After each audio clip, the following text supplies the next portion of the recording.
गुरु गोविंद दोही खड़े काके लागे पांव, बलिहारी गुरु आपने जो गोविंद दियो मिलाए। दोस्तों, ये जो मैं आपको एक कथा सुनाने जा रहा हूँ, एक स्त्री की कथा है और एक सत्य कथा है। दोस्तों, स्त्री का नाम था वैराग्यवती। एक बार एक विष्णु जी के मंदिर में एक स्त्री रहा करती थी, उसका नाम था वैराग्यवती। वो भगवान की बहुत ज्यादा सेवा पूजा किया करती थी। रोजाना स्नान करके भगवान को स्नान करवाती थी, उनके कपड़े बदला करती थी, उनको प्रसाद चढ़ाती थी, उनको भोग लगाती थी, वहां घंटी बजा के आरती किया करती थी। ये सब वो किया करती थी। बड़ी भोली स्त्री थी, बहुत ही भोली थी। तो दोस्तों, वहीं पे एक बार एक चोर ने उसको देख के और ये प्लान बनाया कि यार ये स्त्री तो बड़ी भोली है और इसको बहुत आराम से ठगा जा सकता है। तो उस चोर ने क्या किया कि एक साधु का वेश बना लिया। दोस्तों, साधु बनना और साधु का वेश बनाना दोनों में बहुत डिफरेंस है। रावण भी जब सीता को लेने गए थे तो उन्होंने भी साधु का वेश धारण किया था। साधु के वेश में वो सीता को लेने गए थे, साधु बने नहीं थे। साधु बनना बड़ा मुश्किल है, साधु का वेश बनाना बड़ा आसान है। तो वो चोर साधु का वेश बना के और उस मंदिर में जाके वैराग्यवती को बोले कि हे देवी, मुझे प्यास लगी है, कृपया मुझे कुछ जल पिला दें। तो वैराग्यवती ने मन में सोचा, बड़ी प्रसन्न हुई वैराग्यवती और बड़ी प्रसन्न होकर मन में सोची कि अरे वाह, आज तो मुझे एक साधु को जल पिलाने का मौका मिल रहा है, तो बड़ा वो क्या कहते हैं, पुण्य मिलेगा, आशीर्वाद मिलेगा महात्मा जी का, साधु जी का। तो वो जल लेकर गई उनको पिलाने के लिए। तो अब बाबा जी ने बोला कि हे वैराग्यवती, मैं तुम्हारे हाथ से जल तो पी लूंगा, लेकिन उससे पहले मेरा एक प्रश्न है तुमसे। मैं उसके बाद ही तुम्हारे हाथ से जल ग्रहण कर सकता हूँ, क्योंकि मैं जल उन्हीं से पीता हूँ जिन्होंने दीक्षा ग्रहण कर रखी है। तो तुम ये बताओ कि तुमने कोई दीक्षा वीक्षा ले ली या नहीं ली, या बस यूं ही चल रही हो, ये भगवान के पूजा पाठ में ये सब यूं ही चल रही हो। वैराग्यवती ने कहा कि बाबा जी, मैंने तो कोई दीक्षा वीक्षा ली नहीं अभी तो, लेकिन अब चूंकि आप ही मिल गए हैं, आप ही आ गए हैं, तो आप ही दे दीजिए हमें दीक्षा। कि ठीक है, मैं तुमको दीक्षा दे दूंगा। तो वैराग्यवती बोली, बोले दे दीजिए फिर। तो बाबा जी बोले अरे दे दीजिए, मेरी दीक्षा कोई ऐसे वैसे कोई छोटी मोटी दीक्षा होती है जो हर कहीं जगह से दे दूं। बहुत बड़ी दीक्षा देता हूं मैं कोई ऐसा वैसा आदमी नहीं हूं। तो उसके लिए तो तुमको जंगल में चलना पड़ेगा, कहीं एकांत में चल के मैं तुमको दीक्षा दूंगा। इस तरह से बाबा जी बोले। अब वैराग्यवती बोली कि ठीक है बाबा जी, अगर आप मुझे कहीं जंगल में एकांत में चल के अगर कहीं दीक्षा देना चाहते हैं तो मुझे उसमें कोई आपत्ति नहीं है, चलिए आप। तो बाबा जी बोले ठीक है, यहाँ से तुम्हारा फिर जो भी सामान है, कीमती से कीमती जो सामान है, तुम्हारी ज्वेलरी वगैरह जो भी है वो सब समेट लो और समेट के चलो तुम मेरे साथ। वैराग्यवती ने फटाफट से झटपट अपना सारा सामान समेटा, ज्वेलरी गहने वगैरह सब, एक पोटली बांधी, कपड़े वपड़े सब उसमें, और चलती बाबा जी के साथ वैराग्यवती। बाबा जी ले गए उसको एक जंगल में ले जाके और उसको एक पेड़ से बांध दिया वैराग्यवती को। पेड़ से बांधने के बाद में उसकी वो जो ज्वेलरी वगैरह वो सब सामान थी, वो सब पोटली वोटली सब उठाई और उसको बोले देखो वैराग्यवती, इसी को दीक्षा बोलते हैं। मैंने जो तुमको पेड़ से बांधा है, तो अब तुम 7 दिन तक खुलना मत, 7 दिन तक इसी से बंधी रहना, और 7 दिन बाद में मैं आके तुमको खोलूंगा। 7 दिन तक तुमको नहीं खुलना। वैसे बोल के और उसका सामान लेके और निकल लिए बाबा जी। तो वैराग्यवती बड़ी भोली भाली थी, उसने बोले जो आज्ञा आपकी गुरुदेव, जैसी आपकी आज्ञा, ठीक है, मैं आपकी आज्ञा का पूर्ण पालन करूंगी गुरुदेव। अब धीरे धीरे शाम हुई, और चूंकि वो वैराग्यवती थी तो वो एक उसी गांव में रहने वाले बहुत बड़े सेठ की बेटी थी। उसके पिताजी उस गांव के सेठ थे। रहती थी वो मंदिर में, वहीं पे अपने भजन पूजन किया करती थी, भगवान की सेवा किया करती थी। शाम होते होते जब वहां से मंदिर से कोई घंटी की आवाज नहीं आई, कोई पूजा पाठ करने की आवाज नहीं आई, तो उसके पिताजी ने सोचा कि अरे आज क्या मेरी बेटी ने पूजा पाठ नहीं किया, या मेरी बेटी कहाँ चली गई, तो क्या है मैं देखने चलूं मंदिर। आज घंटी की आवाज भी नहीं आ रही, पूजा पाठ की आवाज भी नहीं आ रही, मेरी बेटी की आवाज भी नहीं आ रही, तो मैं चल के देखता हूँ मंदिर में। वो मंदिर में गए तो उनको उनकी बेटी नहीं मिली। नहीं मिली तो वो इधर उधर देख के और बेटी को ढूंढने निकले। अब वो अपनी बेटी को ढूंढने निकले तो धीरे धीरे जंगल में पहुंच गए। वो जंगल में पहुंच के और फिर वहां उन्होंने देखा कि अरे ये क्या हुआ, मेरी बेटी की ये किसने किया मेरी बेटी की ये हालत। तो मेरी बेटी तो एक पेड़ से बंधी हुई है। वो तुरंत गए उस पेड़ के पास और बोले बोले बेटी ये क्या हुआ, तुमको यहाँ किसने बांधा, मैं फटाफट से तुमको खोल देता हूँ। तो उनकी बेटी ने उनको रोका कि पिताजी आप मुझे कृपया मत खोलिए, और मुझे मेरे गुरुदेव यहाँ बांध के गए हैं और वो ही आकर खोलेंगे मुझे, तो आप मुझे मत खोलिए। तो बोले तेरा सामान वामान सब कहाँ है, बोले वो मेरे गुरुदेव ले गए। तो पिताजी बोले बोले अरे तेरे को यहाँ किसी गुरुदेव ने नहीं बांधा, तू किसी ठग के चक्कर में आ गई और तेरे को कोई ठग ले गया और तेरे को यहाँ पेड़ पे बांध गया, ये है सारा मसला। तो मैं तेरे को फटाफट से खोल देता हूँ और तू मेरे साथ चल। वैराग्यवती ने कहा कि नहीं पिताजी मैं नहीं खुलूंगी। देखिए अब जो भी है जैसे भी है वो मेरे गुरुदेव हैं, मैंने उनको गुरुदेव मान लिया तो है मेरे गुरुदेव, और आप यहाँ से जाइए और खुलूंगी तो मैं मेरे गुरुजी से, आपसे तो मैं नहीं खुलूंगी। वैराग्यवती ने सब बोला। अब पिताजी थक हार गए उससे मिन्नतें कर करके, और थक हार के लास्ट में क्या हुआ, भाई अब नहीं मानती क्या करूं। वो अपने घर को लौट गए और घर जाके सोए। अब मंदिर में जो सूनापन था, अगले दिन भी मंदिर में सूनापन था, तो भगवान विष्णु ने नारद जी को बुलाया और नारद जी को बुला के पूछा कि हे ऋषि भाई हमारी जो यहाँ पे मंदिर में जो वैराग्यवती थी जो हमारी सेवा पूजा किया करती थी, अरे जरा उसका पता तो लगाओ वो कहाँ है, वो आजकल दिख नहीं रही, हमारा तो कुछ यहाँ पे मंदिर में कुछ नहीं हो रहा, बड़ा सूनापन लग रहा है उसके बिना। तो नारद जी ने कहा कि हे प्रभु आपकी जो सेवक है वैराग्यवती जो है उसको किसी चोर ने बेवकूफ बना के यहाँ से ले गया और उनका सारा सामान लूट लिया और उनको जंगल में एक पेड़ से बांध गया, ये हुआ है उनके साथ। तो वो उस पेड़ से बंधी पड़ी है। तो विष्णु जी ने उसको नारद जी को कहा कि अरे ऋषिवर तो आप क्या कीजिए, आप फटाफट से जाइए और वैराग्यवती को खोल के ले आइए अगर ऐसा है तो।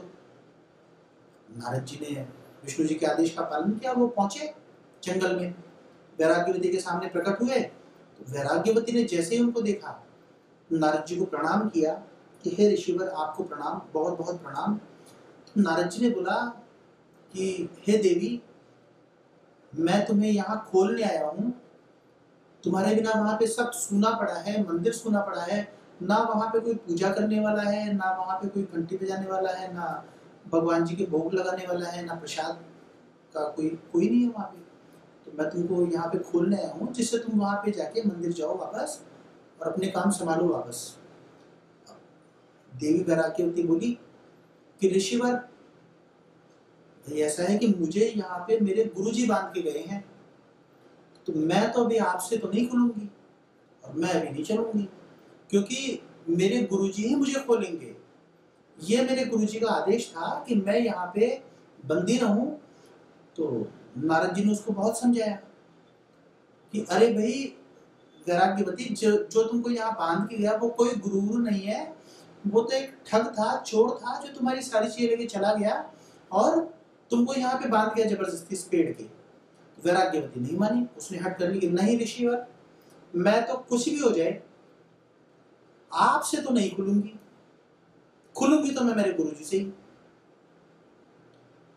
नारद जी वापस लौटे विष्णु जी के पास जाके बोले कि हे प्रभु, भाई मैंने तो बहुत बात कर ली उससे, अब मैंने काफी कोशिश कर ली, मैंने अपनी सारी कोशिशें कर ली, लेकिन मेरे से तो वो खुलने को तैयार ही नहीं है।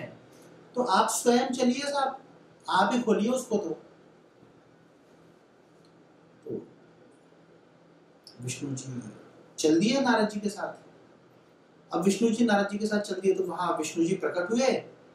तो विष्णु जी ने भी वैराग्यवती को बोला कि वैराग्यवती, मैं तुमको यहाँ पे, देवी मैं तुमको यहाँ पे ये रस्सी से खोलने के लिए आया हूँ। तो वैराग्यवती ने उनको भी प्रणाम किया, हे प्रभु आपने मुझे दर्शन दिए तो इसके लिए मैं आपको बहुत बहुत प्रणाम करती हूँ, परंतु हे प्रभु, चाहे आप भगवान हैं चाहे प्रभु हैं, सब कुछ है आप मेरे, परंतु फिर भी यहाँ इस पेड़ से मुझे मेरे गुरुजी बांध के गए हैं, और मेरे गुरुजी तो बहुत बड़े आदमी हैं, वो तो बहुत बड़े गुरु हैं। मुझे उन्होंने 7 दिन तक इस पेड़ से बंधे रहने के लिए बोला था, तो अभी तो आज तीसरा ही दिन है। पहले तो मुझे ऋषि नारद जी ने मुझे दर्शन दे दिए, देखिए आप मेरे गुरु की महिमा, और उसके बाद में आपने भी मुझे दर्शन दे दिए। तो मेरे गुरुजी तो बहुत महान आदमी हैं, तो मैं तो आपसे तो नहीं खुलूंगी तो मेरे गुरुजी से। भगवान विष्णु जी ने उनको बहुत समझाया कि हे देवी, वो एक चोर है, ठग है, तो वो तुमको जबरदस्ती यहाँ बांध गए, वो तो तुम्हारी ज्वेलरी वगैरह सब चोरी करके ले गए, तो मैं तुमको खोलता हूँ और तुम चलो। लेकिन वो नहीं मानी कि नहीं प्रभु, आप कुछ भी कर लो, चाहे आप कुछ भी बोल लो, कुछ भी कर लो, लेकिन वो मेरे लिए तो एक महान गुरु जी है, जिनकी वजह से आज तीसरे दिन ही मुझे आपके दर्शन हो गए। पहले ऋषिवर के दर्शन हुए और अब आपके दर्शन हो गए, कुछ भी कर लीजिए आप, खुलेंगे तो मैं उस गुरु जी से। अब विष्णु जी परेशान होकर बोले नारद जी से, भाई हे नारद, तुम जाओ और ढूंढो उसको कहीं, चोर को, और जाके ढूंढो, वो कहीं चोरी चकारी कर रहा होगा इधर उधर, उसका तो यही काम है, और उसको पकड़ के लाओ, जिससे इस देवी को खुलवाए तो सही। नारद जी चल दिए, गए तो उनको वो मिल गया चोर। नारद जी दिखा रहे हैं ये तो सच में ये चोरी की प्लानिंग कर रहा है। नारद जी ने उससे बोला, चोर से, कि हे प्रभु आप कृपया मेरे साथ चलिए। चोर बोला, भाई आप मुझे कहाँ ले चलना चाह रहे हैं? अरे भाई, तुमने एक स्त्री को, उस वैराग्यवती को, बेचारी को पेड़ से बांध दिया, हम सबने उसको खोलने का बहुत प्रयास कर लिया, परंतु वो मानती ही नहीं, वो हम लोग किसी की सुनती ही नहीं। वो तो एक ही रट लगाए बैठी है कि मैं तो खुलूंगी तो अपने गुरुजी से ही, तो भाई चल के उसको खोल तो दो। वो चोर उठा और नारद जी के साथ चल दिया, और जाके उसने प्रभु के, तो उसने देखा कि प्रभु स्वयं भी आए हुए हैं, और नारद जी के साथ तो वो गया ही था।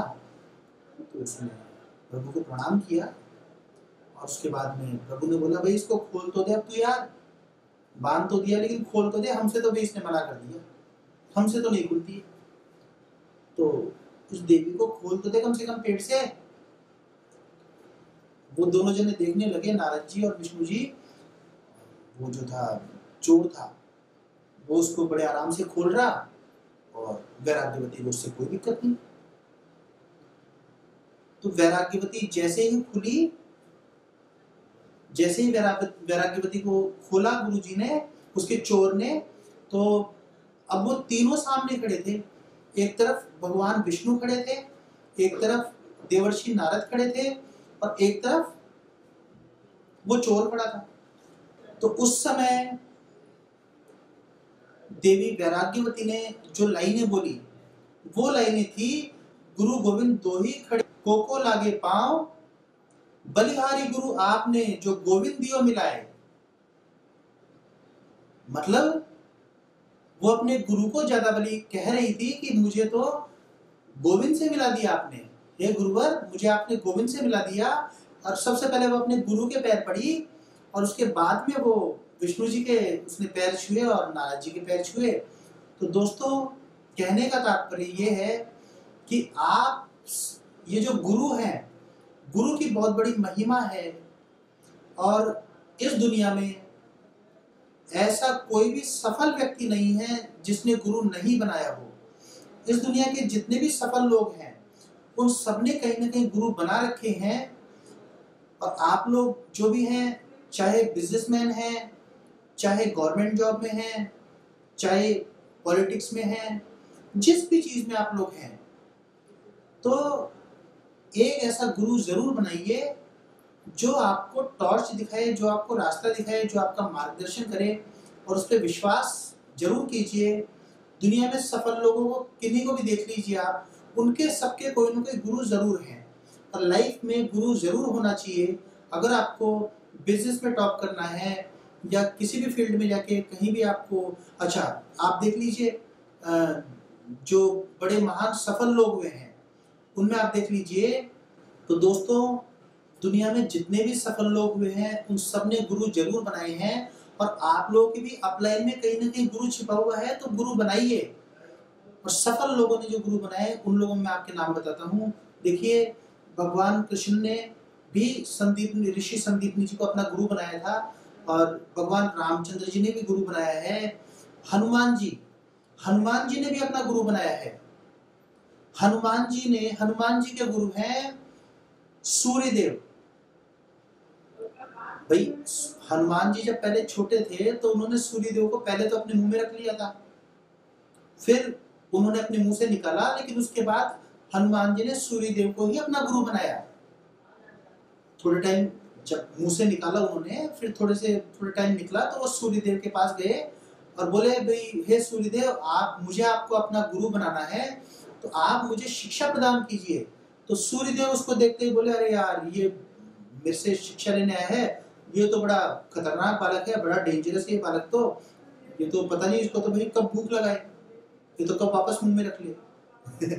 तो सूर्यदेव ने ऐसे सोचा पहले तो सूर्यदेव ने उसको टालना चाहा, बोला कि भाई तुम मेरे से शिक्षा कैसे ले सकते हो, भाई मैं तो चलायमान हूँ, मैं तो रुकता नहीं, मैं तो चलायमान हूँ, मैं निरंतर चलता रहता हूँ, मैं कभी एक क्षण के लिए भी नहीं रुकता, तो मैं तुमको शिक्षा नहीं दे सकता, तुम मुझसे शिक्षा नहीं ले सकते, इसलिए कोई और अपना गुरु ढूंढो।